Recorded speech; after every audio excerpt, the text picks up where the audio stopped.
అందరికీ యేసుక్రీస్తు నామములో నా శుభాభివందనాలు. నేను మీ శ్రీని ఇండియా.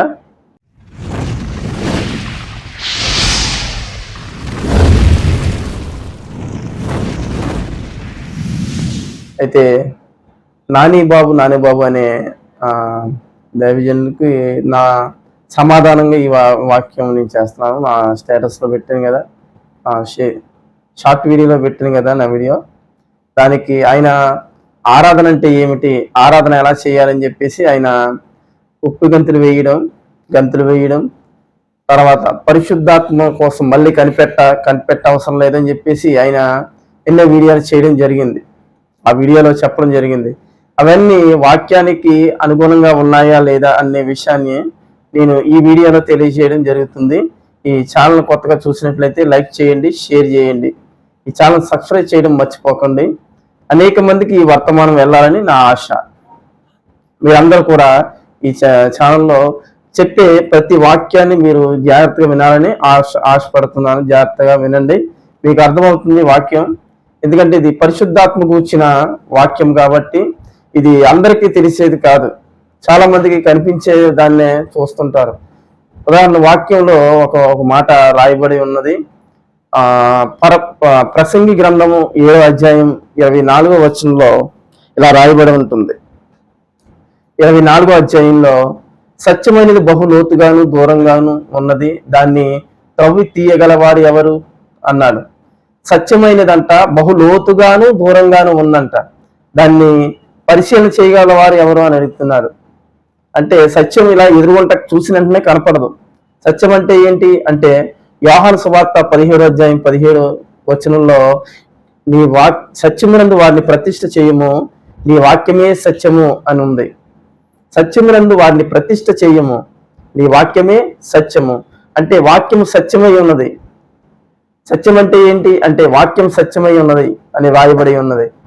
అలాగే కీర్తన గ్రంథము 119వ కీర్తన 160వ వచనంలో నీ వాక్య సారాంశమే సత్యము అని వ్రాయబడి ఉన్నది.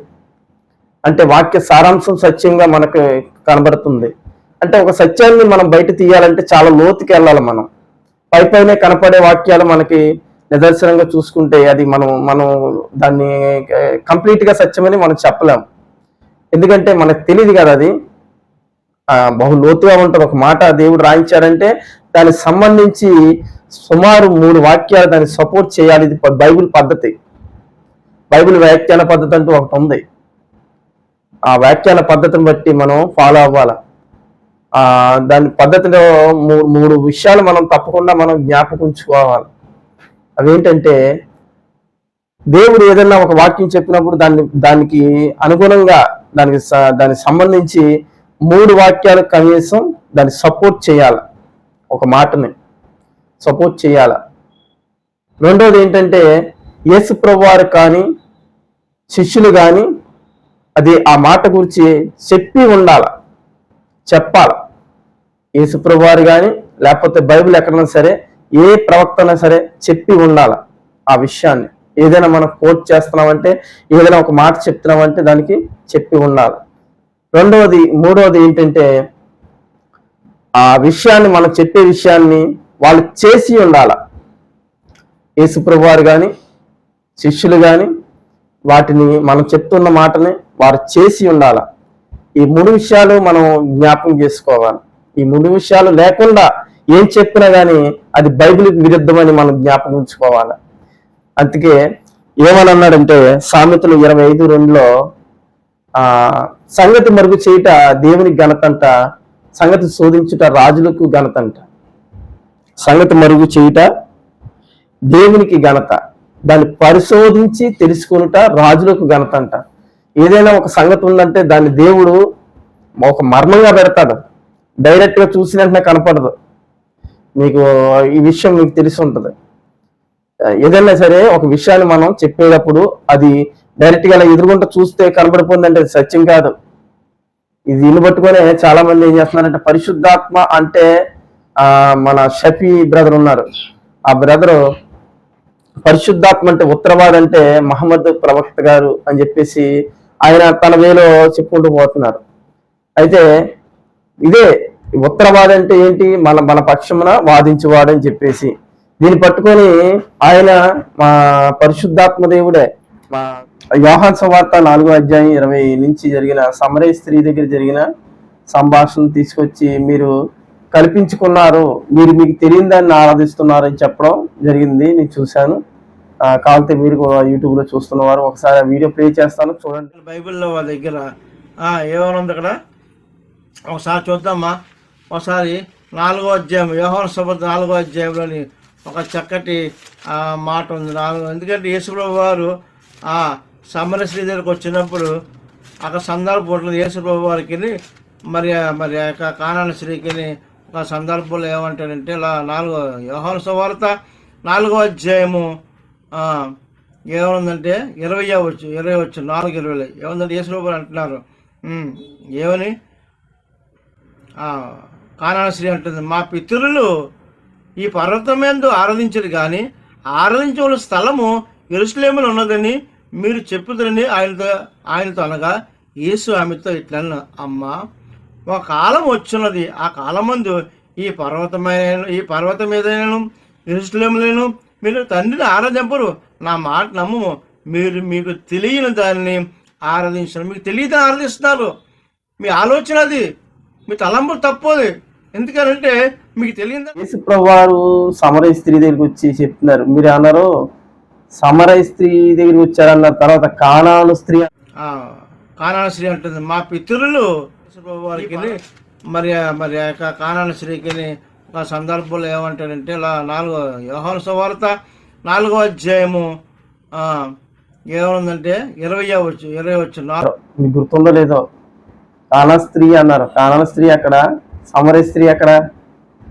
అయితే మీరు లేఖనాలు సరిగ్గా అర్థం చేసుకోలేదని నేను అనుకుంటున్నాను. అయితే మీకు అక్కడ జరిగిన సంభాషణను బట్టి మీకు ఏమర్థమైందంటే మీరు కల్పించుకొని ఆరాధిస్తున్నారని చెప్పేసి యేసుప్రభు వారు ఆ సమరయ స్త్రీ దగ్గర అన్నట్టుగా మీరు అంటున్నారు. మనం కొన్నిసార్లు తప్పుడటి వేయడం అంటే ఇదే అని మనం అనుకోవచ్చు.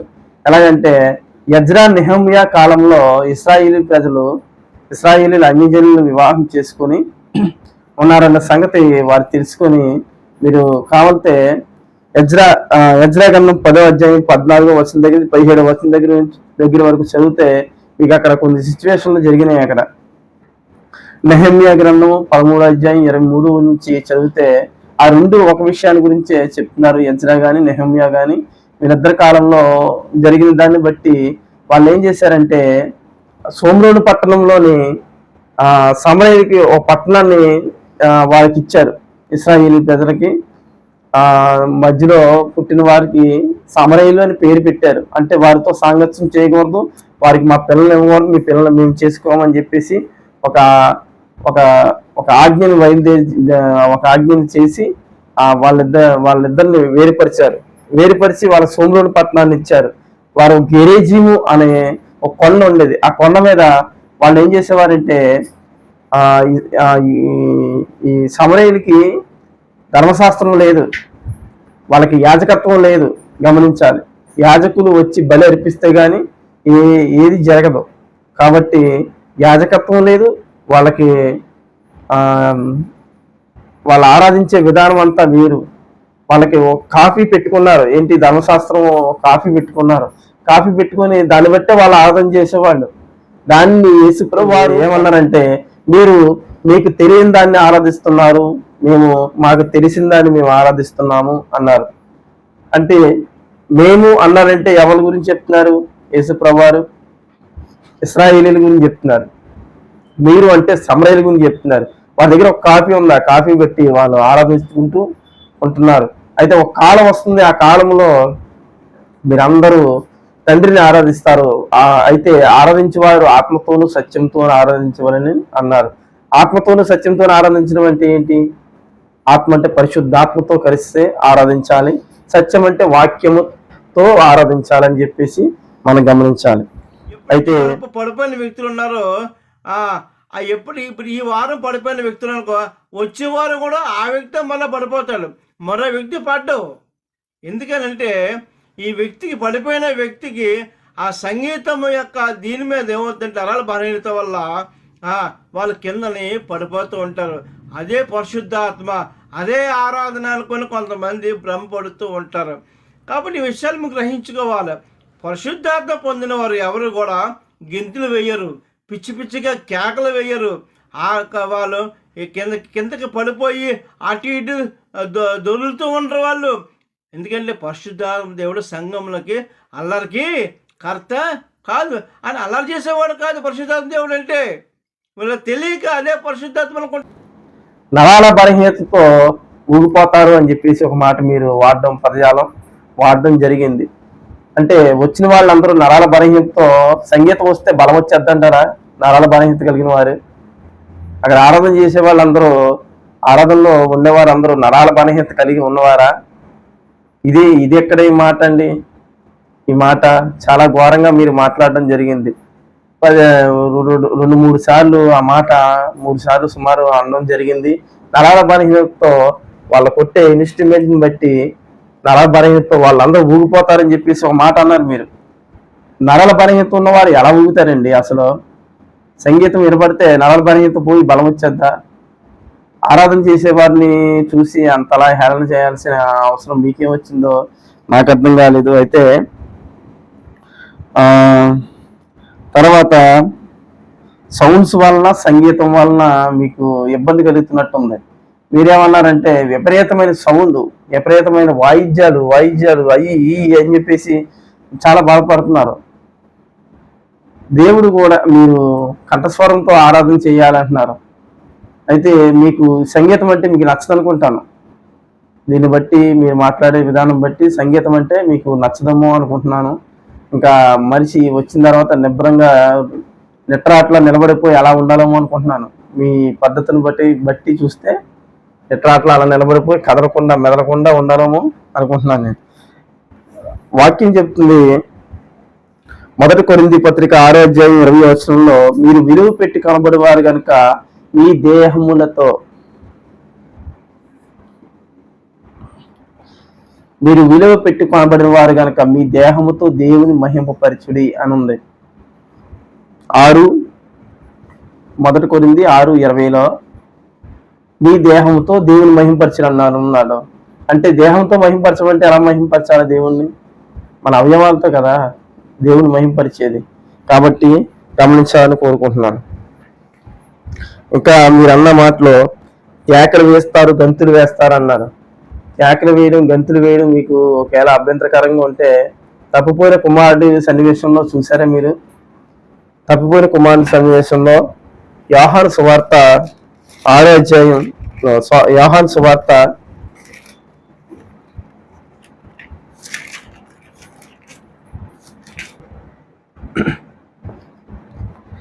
లోకా సువార్త 15:25 తప్పిపోయిన కుమారుని సందర్భంలో అతని పెద్ద కుమారుడు పొలములో ఉండెను. వాడు పొలంలో వచ్చుచు ఇంటి దగ్గరికి రాగా వాయిద్యములను నాట్యములు జరుగుట విని అని రాయబడి ఉంది. వాయిద్యములు నాట్యములు జరుగుట విని అన్నారు. ఎవరు చెప్పడం కాదు, ఇతను చెవులతో విన్నాడు. ఏంటి? వాయిద్యములు నాట్యములు జరుగుట విని. జరుగుట చూడాలి కదా, వినమేంటి? ఎవరన్నా వాక్యం గమనించారా? అంటే అంత గట్టిగా తప్పిపోయిన కుమారుడు దొరికినప్పుడు అంత గట్టిగా ఆరాధన చేస్తున్నారు. పరలోకంలో జరిగే సిచ్యువేషన్ బట్టి ఇది యేసుప్రభువు వారు చెప్తున్న ఒక ఉపమానం. ఈ ఉపమానంలో ఆయన వాడిన పదం ఏంటంటే వాద్యములు నాట్యము జరుగుట విన్నారంట. కానీ మీరేమంటున్నారంటే వాయిద్యములు, విపరీతమైన గోళ, గందరగోళం ఇవన్నీ అంటున్నారు. మనం ఏ దృష్టితో చూస్తామో అదే దృష్టితో మనకి ప్రతి లేఖనం మనకు అలా కనబడుతుంది. చూసేవి కానీ అవి కూడా అలా కనబడతాయి. ఎందుకంటే మనం చూసే చూపుని బట్టే కదా ప్రతి ఒక్కటి ఉంటుంది. కాబట్టి ఈ గంతుల విషయంలో ఈ విపరీతమైన సంగీతం, విపరీతమైన గంతులు ఇవన్నీ అంటున్నారు. సరే, ఆ మాట అలాగే అనుకుంటే ఆమోస్ గ్రంథంలో దేవుడు ఒక వాక్యాన్ని రాయించాడు. 5:23 మీ పాట ధ్వని నా యొద్ద నుండి తొలగనీయుడి, మీ స్వరమండల నాదము వినుట నాకు మనస్సు లేదు అంటున్నాడు. మీ స్వరమండల నాదము వినుట నాకు మనస్సు లేదు అంటున్నాడు. దేవాతి దేవుడే రాయించిన మాట ఆమోసు గ్రంథం 5:23లో నీ స్వరమండల నాదము నాకు వినడానికి మనసు లేదు. అయ్యి బాబు ఏం పాట పాడుతున్నారా బాబు మీరు అని చెప్పేసి దేవుడే చెప్తున్నాడు. ఇష్టం లేదంట. స్వరమండలం అంటే వాయిద్యాలు అంటున్నారు మీరు. అవన్నీ పక్కన పెడితే మొట్టమొదటిగా మాట్లాడుతున్న మాట నీ కంఠస్వరమే నాకు ఇష్టం లేదు వినడానికి అంటున్నాడు. అలా అని చెప్పి పాఠం మానేస్తారా? మానేరు కదా. ఏ సందర్భంలో ఏం మాట్లాడుతున్నాడో ఇవన్నీ మనం జ్ఞాపకంలో తీసుకురావాలి. అయితే ఈ విషయాలన్నీ మీరు విన్నారు. ఈ వాక్యం అంతా మీరు విన్నారు. ఆరాధనలో కళ్ళు మూసుకుని ఏకీపించే అంత ఇదిలోకి మనం వెళ్ళకపోయినా ఎదుటి వారిని ఏళన చేసి మాట్లాడి కింద పడిపోవడం, పైకి ఎగరడం, గెంతడం ఇవన్నీ అనుకుంటా లేఖనాల్లో బైబిల్లో బోలేని వాక్యాలు ఉన్నాయి. ఎగరడం, గెంతడం గురించి, పడిపోవడం గురించి. యేసు ప్రభు వారిని పట్టుకోవడానికి వచ్చిన ఈయన ఎవరిని వెతుకుతున్నారంటే మేము యేసుని వెతుకుతున్నాం అన్నప్పుడు ఆయన నేనే అంటాడు. ఆయన అన్నప్పుడు నేనే అన్న వెంటనే వాళ్ళు వెనక తగ్గి కిందపడతారు. ఈ విషయాలు కూడా బైబిల్లో ఉన్నాయి. చాలా విషయాలు ఉన్నాయి. మీకు ఇన్ని వాక్యాలు చూపించాను కదా, దీన్ని బట్టి మీరే అర్థం చేసుకోండి. అయితే పరిశుద్ధాత్మ పనిలో దేవుణ్ణి ఆరాధించడంలో మీరు ఇంకో మాట అన్నారు. ఒక మాట ఏమైనా పాడిందే పాడి పాట మీద పాడిందే పాడి అని ఒక మాట అన్నారు కదా, గుర్తుందా? ఆయన గణపరుస్తున్నారా? లేదు. పాటలు 4-5 పాటలు. ఒక పాట 2 పాటలకు 4-5 పాటలు. ఆ సౌండ్, ఆ గోల, ఆ కేకలు, ఆ గెంతులు ఏమిటి ఆరాధన? నేను చెప్పేది ఏంటంటే మీరు యెషయా గ్రంథం 6వ అధ్యాయం చదివినప్పుడు అందులో గాన ప్రతిగానములు చేయుచుండు అని చదివారు మీరు. అందులో మీరు పెట్టిన వీడియోలో గాన ప్రతిగానములు చేయుచుండెను అని ఉంది. గాన ప్రతిగానం అంటే ఏంటి అంటే ఒకరు పాడుతుంటే వారు వెంబడి ఇంకొకరు పాడడం, పాడిందే మళ్ళీ పాడతాం.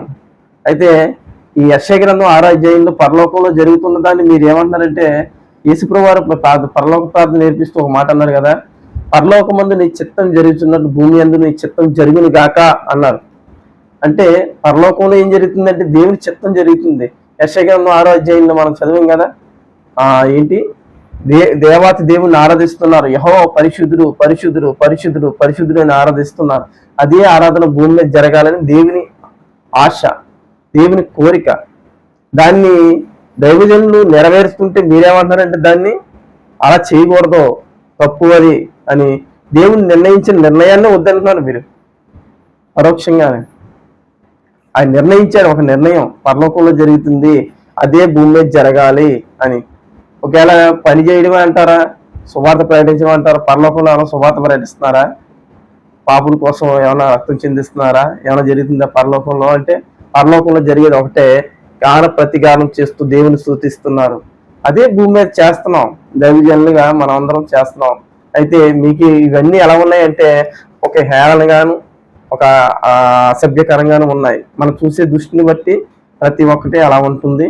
కాబట్టి ఇలాంటి విషయాల్లో ఎవరైనా సరే ఉంటే దయచేసి లేఖనాన్ని బట్టి మీ హృదయాన్ని మార్చుకోవాలని, మీ మనసు మార్చుకోవాలని ప్రభు నన్ను కోరుతున్నాను. అన్ని ఆరాధనలు దైవానుసారమైన ఆరాధనలే నేను అన్నాను. కొంతమంది ఉద్రేకంతో పడిపోయే వాళ్ళు ఉంటారు, కొంతమంది వేరే విధంగా పడిపోయే వాళ్ళు ఉంటారు. మళ్ళీ పడిన వారే పడుతున్నారు, ఈ వారం పడ్డారు వచ్చే వారం పడుతున్నారు అంటున్నారు. వాళ్ళు పడ్డానికి చర్చికి వస్తున్నారంటారు. అందుకని పడిపోవడానికి వస్తారా చర్చికి? పడిపోవడం అనేది, గంతులు వేయడం అనేది అది మన మన మన మన మన కాన్స్టిట్యూషన్లో ఉండదు, మన దగ్గర ఉండదు. అది మన దగ్గర ఉండేలా ఉంటే మనం ఆపుకోవచ్చు. అందుకే అపోస్తలుడైన పౌలు ఏమన్నాడంటే ప్రవక్తల ఆత్మను స్వాధీనపరుచుకున్నారు అన్నాడు. ఈ వాక్యాన్ని మీరు మీ హృదయం మీరు మరి ధ్యానించండి. ఇంకా లోతైన వాక్యం కావాలంటే ముందు ఇంకా పరిశుద్ధాత్మ గురించి పెట్టాలని అనుకుంటున్నాను. పరిశుద్ధాత్మ అనుభవం, పరిశుద్ధాత్మలో వచ్చిన తర్వాత భాషలు పొందుకోవడం, భాషలు మాట్లాడడం, భాషలకు అర్థం చెప్పడం, 9 వరాల గురించి, తర్వాత ఇంకా ఇంకా అనేకమైనవి బైబిల్లో ఉన్నాయి. అవన్నీ ఒక్కొక్కటి ముందు పెడతాను. అయితే ఈ వాక్యం మీ అందరికీ ఆశీర్వాదకరంగా ఉంటే ఈ ఛానల్ లైక్ చేయండి, షేర్ చేయండి, సబ్స్క్రైబ్ చేయండి, బెల్ ఐకాన్ నొక్కడం మర్చిపోకండి. మీ అందరికీ మీరు ఎలా చూడడం చూశాను. చూడడం వల్ల మీరు అలా చూడడం వల్ల ఏమి రాదు. మనం గంతులు వేయకపోతే ఎవరు గంతులు వేయాలి? వాడే గంతులు వేస్తున్నాడు కదా. మనం జీవం గల నిజంగానే పరిశుద్ధాత్మ గురించి కనిపెట్టొద్దు అని చెప్పేసి బైబిల్లో ఉందా? నిజంగానే మీకు ఎవరు చెప్పారు అలా ఉందని? మీకు ఎవరు చెప్పారా? లేకపోతే మీరు బైబిల్లో చూసారా కనిపెట్ట అవసరం లేదని చెప్పి చదువుకుంటారు కదా మీరు? కనిపెట్టండి అన్నారు. మీకు రెఫరెన్స్ చూపిస్తాను చూడండి, కొన్ని రెఫరెన్స్ లో కనిపెట్టారో లేదో.